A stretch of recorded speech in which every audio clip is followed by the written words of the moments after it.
Se tournant dans l'histoire du cinéma pour la première fois, Netflix annonce avoir utilisé l'IA générative dans l'une de ses productions originales. Et oui, la série en question s'appelle L'Éternaute. Elle est sortie fin avril sur la plateforme. C'est l'adaptation d'une bande dessinée culte en Argentine. L'histoire se déroule à Buenos Aires dans un monde paralysé par une tempête de neige. Alors je vous laisse imaginer le nombre d'effets spéciaux nécessaires pour cette série.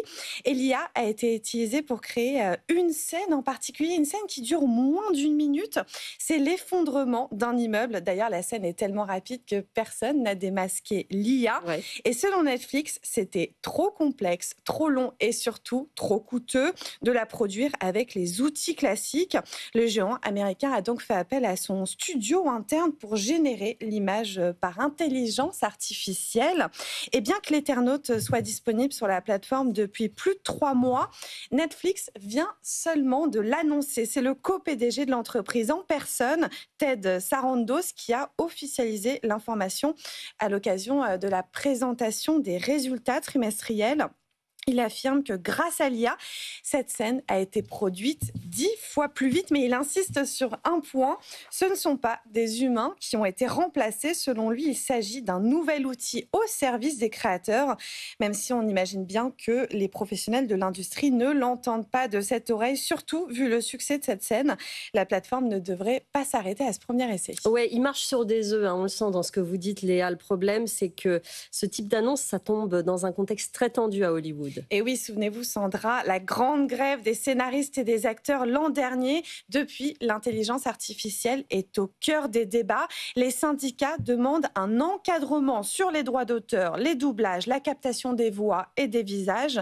Et là, Netflix ne parle plus d'expérimentation ou de test. Il s'agit d'une scène entière dans une série disponible partout dans le monde et donc réalisée avec une IA. Alors forcément, ça alimente les inquiétudes et la plateforme n'est pas la seule à avoir franchi ce pas. D'autres studios l'ont déjà fait, mais de façon plus discrète. En attendant, les entreprises de l'IA, elles tentent le tout pour séduire l'industrie et le public. C'est le cas de Google, par exemple, qui a fait le choix de changer l'image de l'IA au cinéma, souvent présentée comme un danger. On va pas se mentir, elle a toujours ce rôle de méchant.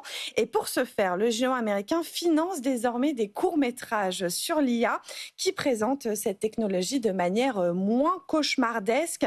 L'objectif, adoucir l'image de l'IA au cinéma pour qu'elle ne soit plus perçue comme une menace. Ben oui, parce que de toute façon, l'IA est quand même pas mal utilisée déjà dans le cinéma maintenant, Léa. Évidemment, bien sûr, il y a beaucoup d'exemples.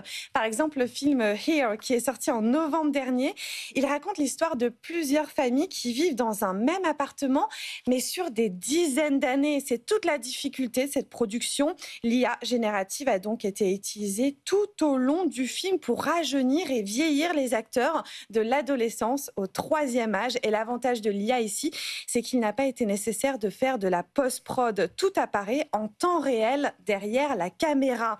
Autre exemple, dans le film d'horreur Alien Romulus, un des acteurs principaux de la saga, décédé depuis plusieurs années, réapparaît à l'écran dans le dernier opus. Son visage et sa voix ont été recréés par IA avec des archives et l'accord de sa famille. Et même en France, on a vu l'intelligence artificielle redonner vie à une voix bien connue, celle d'Alain Dorval, le doubleur historique de Sylvester Stallone, décédé avant de pouvoir enregistrer le film Armor. Sa voix a été reconstituée par une IA vocale avec, là aussi, le feu vert de ses proches. Alors, tous ces exemples montrent que l'IA devient un véritable outil de production. Elle permet d'économiser du temps, mais surtout de l'argent et de ressusciter des figures disparues. Mais elle soulève aussi des questions fondamentales sur les droits d'image et les droits d'auteur. Un sujet qui bouscule toute une industrie et qui n'est pas prête de faire l'unanimité. Ouais, là aussi, la machine est en marche. Merci beaucoup, Léa Benaïm.